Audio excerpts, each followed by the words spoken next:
guys, Julie here. I'm with Luna and we're about to get in the car and take a car ride as a training session because her car behavior was so poor upon arrival. I mean, literally like barking, screaming, clawing at the crate, pacing, anxious, demanding, just a lot of riddled with anxiety and a toxic association with the car, which made car rides kind of miserable for her owners. So we're working on changing the association from toxic and crazy to calm and relaxed. And so I wanted to show you step one. We walked really nicely out to the car, and then I've got her in a nice sit stay as I'm going to open the door, and then she's gonna have to wait to be released. We're gonna release her into the car where I'm immediately going to put her in a down stay. So everything is controlled and calm, okay? So I don't want her clawing and jumping at the car, demanding me to open it because she can't open the handle herself. She just has to wait for my permission, and then once she's in the car, relax down stay. All right, here we go. Okay, so I'm gonna open the door. If I touch the handle and she breaks her sit, that is going to warrant a correction. So I'm going to say no, and I'm going to tap the e-collar. So that's the first trigger usually. No. So no, click on the e-collar. I don't know if you can see the number, but it's a 14. So these are all just little things, and then I repeat the trigger until that doesn't get her to break. The next thing would be to actually open the door. If she breaks her sit stay, no, click the remote. So it's step by step by step. So now the door is open, and no. Good. More committed position, and she's gonna wait for me to release her in there. You see how I'm doing this? So I don't ever let her get to the next step without my permission. Place. Down. Good girl. And now if she breaks her down stay, you guys guessed it, no, and a click on the remote. All right guys, we have the AC on max. We've got my dog Luna in a down stay in the back of the car. The engine is started. We're gonna start to drive. Some triggers for these dogs who struggle in the car: stopping at stop signs, stoplights. I'm gonna click here, and she lays back down. Slowing down, going to a destination, she wants to pop up and see where we're at. Coming back home, she wants to pop up and see where we're at. All of those are corrected, and she's put back in her down stay. And some of you might be like, well, why can't she pop up and see where you guys are? She's just curious. It's because I asked her for the down stay. So if I start letting things slide like that, well, then it sort of waters down the command. So if you want a dog who's gonna pop up and look out the windows and see where we're at, then don't put them in the down stay. Okay, does that make sense? If you're gonna put them in a down stay, that means they're held into that command until you release them. They can't just start popping up whenever they want. All right, so here we go. All right, guys, we're driving. We've gotten to the point now where even if she starts panting, I can click at a 15 and she relaxes. Just like that. Because the panting, I had the AC on high, max, and it's actually kind of cold in here. So I know for a fact she's not panting because she's hot, she's panting because she's letting her mind go into an anxious state. And so we've got the right body position. She's in a down. The last part of this is to correct the mind.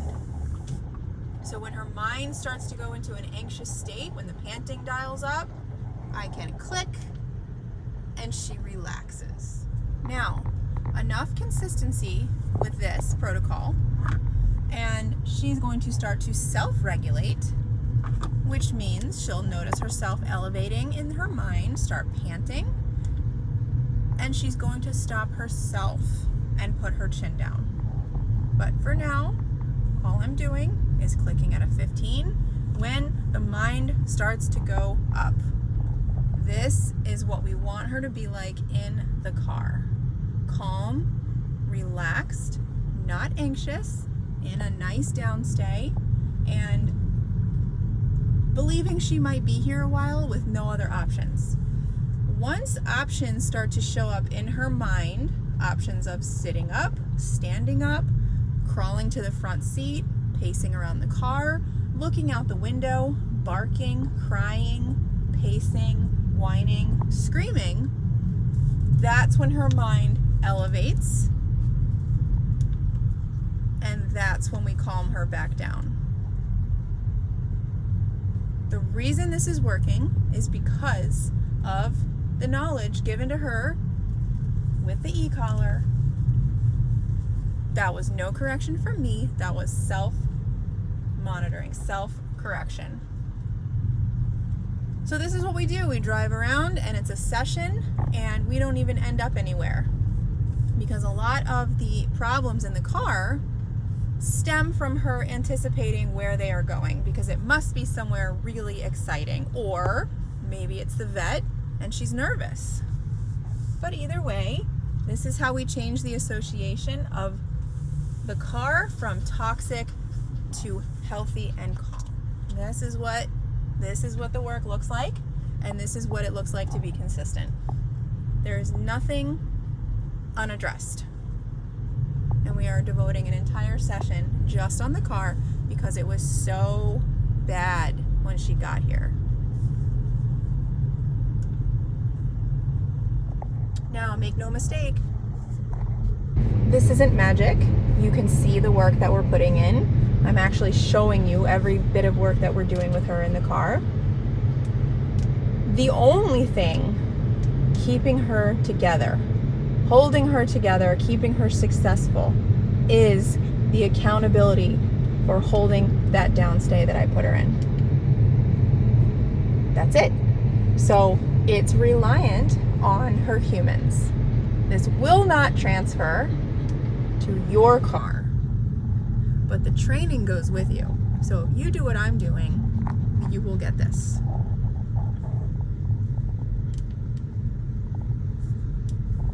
It's a matter of first keeping her body in position and then keeping her mind healthy. And that's it. And we've literally shown you a dog who had terrible car behavior, terrible. Couldn't be contained. So they were so worried about the 90-minute drive here, they messaged me asking me how they should get her here because it was so bad. Now we're coming up on a stop sign. This is a huge trigger for dogs to pop up because they want to see where we're at.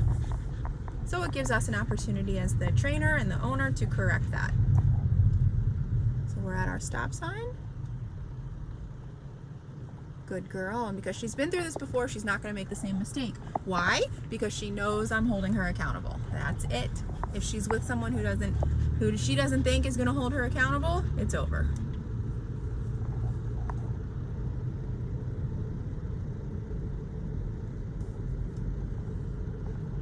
We just drove around for quite a while. We made really good progress with Luna in the car, and I wanted to show you the process of pulling back into the driveway at home because that's such a huge trigger for the dogs.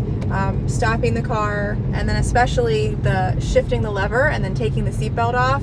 They're all just big triggers that are good opportunities to take advantage of correcting if she makes a wrong choice, because we want to keep this nice and tight to keep her car behavior calm, because if things start to slip, if she starts to pop up and it's not corrected, it will fall back to the old car behavior pretty quickly, because she's going to realize nothing is holding her accountable. She can pop up whenever she wants. It doesn't matter.